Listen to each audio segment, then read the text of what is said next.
3, 2, and 1, and sound is looking good. Welcome back to the Heartbroken and Housebroken podcast. My name is Spiro. If you guys aren't familiar with me already, you should be. Follow me on social media, SPIRO in that show, on all social platforms. Austin, I will be there from the 7th to the 10th. If you guys are around, have shows, podcasts, love to do them. On the 11th and the 12th, I will be at Denver. I'm super excited to be in Denver. I'm headlining a local showcase out there on the 11th, and then on the 12th, I'll be at the Denver Improv for my very first book spot there. Super excited for that. And then on the 13th and 14th, I will be back in Vegas headlining the Notoriety Comedy Club. I'll have Liz Stone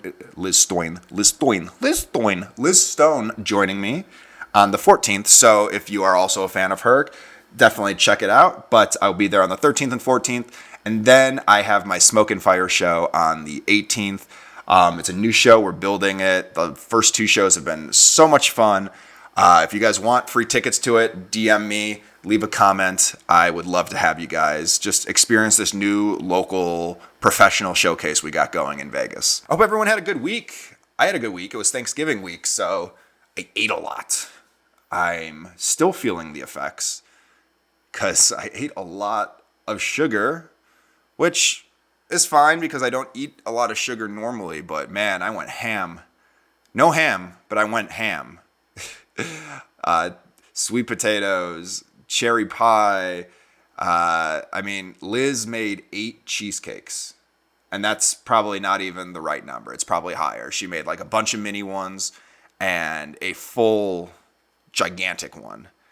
And it's funny because now she's trying to pawn off all the cheesecake to everybody. She's like, what am I going to do with all this cheesecake? I can't eat all this cheesecake. And I think that's a thing. That's a common thing. Like Sarah used to do this. Sarah would get 2 turkeys. She'd want like 2 cherry pies. She'd want 2 giant things of sweet potato. She wanted so many leftovers. And I'm someone where it's like leftovers, night of, day after, I'm all for it. Throw that shit on a plate, air fryer, microwave, just a hodgepodge of holiday flavor. I'm good with that. But I don't need... Sarah expected us to eat turkey for like 2 weeks after that. She's like, why is no one else eating this turkey? Why am I the only one eating this turkey? And we're like, nobody wanted this much turkey. We have 40 pounds of turkey that we're saving here. I mean, I like leftovers, but there's got to be a point where you're like, I want to eat something. I want something different. And I feel like it's the same thing with Christmas decorations. Like I have my tree up behind me. Minimal decorating. Some good lights, some ornaments. I got some other things just spruced around my place, some lights. That's fine.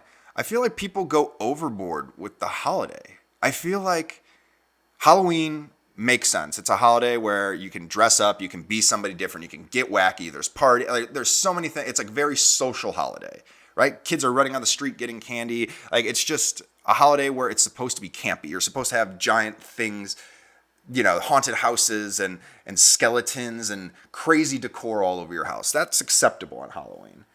And then as soon as Halloween's over, people flip the script and they just go hardcore to Christmas. It's like, it's weird to still decorate for Halloween and we need to decorate, so let's decorate for Christmas. And I think that's insane.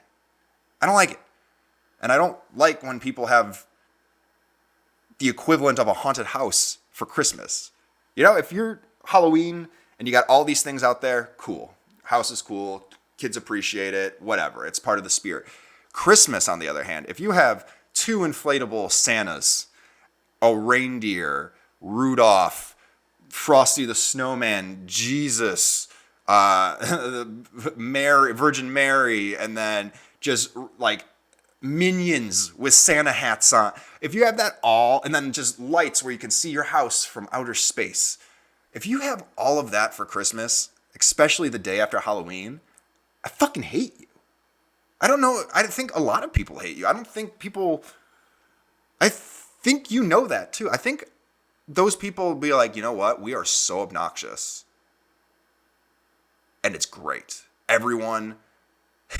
Or they could probably be like, everybody envies us. Everybody wish they could put all these hodgepodge of Costco holiday decorations on their lawn and pay $3,000 a month in electricity bills. Because that's really all it is. It's like you're just flexing that you have a Costco membership and you like to pay more for your electric bill during the holidays. I mean, I already pay enough because it gets a little chilly here in Vegas. You know, it hits the 40s, sometimes the 30s. So I put my heat on. But I can't imagine having nonstop, giant, light up, animatronic. Ho, ho, ho, ho, ho. Oh, oh, oh, oh, oh, oh, oh. I've done that for like 30 seconds and it's annoyed me. I can't imagine hearing it all day long. And then you see on TikTok, you hit these people that have these coordinated songs to go with their decorations. Don't you have other things to do? Who are you trying to impress? Who are you trying to impress? Like, I'm sure your HOA is like, fuck you guys. Like, there's no way an HOA is okay with that. An HOA is upset if your bush is like an inch taller than another bush right next to it that's in the back of your backyard. You're going to tell me that your HOA is cool with like some giant light show concert piece going off every 15 minutes in your neighborhood? No. I mean, put me in charge of the HOA. That'll be my mandate. Let me run for president. That'll be my thing. That'll be my platform that I stand on. No one's allowed to decorate for Christmas until after Thanksgiving, the day after Thanksgiving. Black Friday shouldn't even be a thing. Black Friday shouldn't even be a thing anymore. We have Cyber Monday. There's deals all throughout the week and the weekend. Like, why are we having a specific day? I think it's just to keep the tradition of the holiday alive. A lot of people love holiday tradition. We need to get rid of some of these. Black Friday, it shouldn't be a shopping holiday. Black Friday should be if you want to make more leftovers for your leftovers that nobody else could steal. That way you don't have to worry. I love it. Okay, like this would have been great with Sarah. This could be great with Liz. You know, you have all these cheesecakes. Nobody wants to eat them. So what do? The next day, you make more food to go along with those.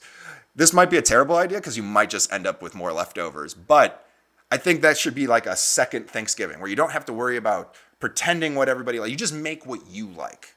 You know, you don't have to make all these extra sides and all this shit. If you like turkey, mashed potatoes, gravy, you make that. And you decorate your Christmas tree and you put up your Christmas decorations or holiday decorations, menorah, whatever you celebrate, you put up. I think that's a fair thing. I think Friday after Thanksgiving, Black Friday, we'll still call it Black Friday because, you know, we don't want to spend money on changing marketing materials. But Black Friday should be a day where we sit home, we watch some football, we cook the leftovers that we like, but we make them fresh so they're not leftovers, and we decorate. I think that's fair. And then you can start playing Christmas music. It's appropriate. We don't need Christmas music for a full month before it's even Christmas season. Between Halloween and Thanksgiving, it should just be normal music. It should just be regular, whatever. There should be nothing it should not be Christmas up until Thanksgiving and then hardcore Christmas right after Thanksgiving. I think it's a pretty big split, just like the leftover debate. I think people either hate Christmas music or they love Christmas music. And I'm not in the hate category, right? I'm not in the hate category, but let's be real. There's only like 12 Christmas songs. And all it is whatever new popular singer they get to do a Christmas album. So it's the same shit, just with like your favorite singer. Like, you know, you got NSYNC did a Christmas album, Mariah Carey, you had Boyz II Men. You have all these people that have done albums. Michael Bublé, Justin Bieber, Snoop Dogg, I'm sure Benson Boone or Morgan Wallen, whoever's famous and popular now. Dua Lipa, is she still around? I don't know. They'll do Christmas albums this year, and it's the same shit. All I want for Christmas. It's like, we know. Come up with an original Christmas song. Like the Monster Mash Halloween song, original for Halloween. No one's doing holiday songs anymore. You know why? Because everyone's just like, you know what? We got the traditional songs. I want to hear the failed attempts. I want to hear the failed attempts of holiday songs. If there are any singers or musicians or artists and you guys made a holiday song like Halloween, Thanksgiving, Christmas, and it did not blow up, I want to hear it. I want to hear the failed takes. Because the Monster Mash is a pretty bold song. Imagine how insane that would be if that didn't get popular. This guy made a song specifically for Halloween and it just never got popular. And I'm sure there's people that have done that for all. I'm sure there are plenty of people who are like, you know what? This is how I'm going to break out. This is how I'm going to be famous. Christmas music. And it's the most Rebecca Black Friday version of a Christmas song you've ever heard. I want to hear that. I don't want to hear good Christmas songs. I've heard good Christmas songs. We've all heard the good Christmas songs. I get it. Benson Boone, you can sing. Morgan Wallen, you're cool. All you guys, very talented. I want to hear someone who just has an off the rails Christmas song.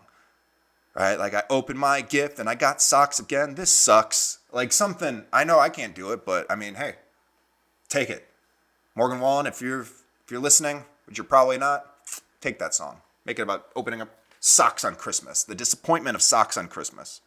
And this brings me to something, because I hear a lot of people talk about seasonal depression, which is a real thing. Seasonal depression, if you guys aren't familiar, it's just holiday season, everyone gets depressed because it's cold outside, or they don't have a significant other, or if you're in my category, you've lost some people, and the holidays just aren't the same.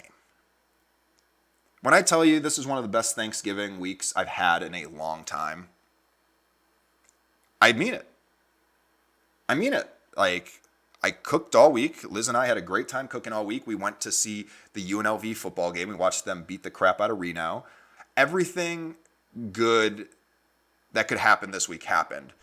But there's still these moments. There are still these moments where you hit this depression because you don't have who you used to have. And sometimes you just want those moments, right? Like, I realized this weekend, I could cut a turkey. I could find a way to cut a turkey. I could carve a turkey. I could Google it. But that was my dad's thing. And my dad pretended like he didn't like holidays, but he secretly loved them. And he would carve the turkey. And you have these moments where you're like, oh man, if I ever wanted to learn to carve a turkey, I just have to Google it.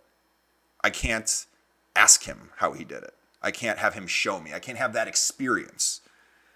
And that's where I think seasonal depression really gets complicated, where people don't understand. They're like, what are you upset about? What do you have to be upset about? You have a great life going. And yeah, you've had some hard things happen, but you know, everything's going great. And it is. But there's these moments where you just miss those people. Like Sarah. I was making the cherry pies and I forgot how to do one part of it.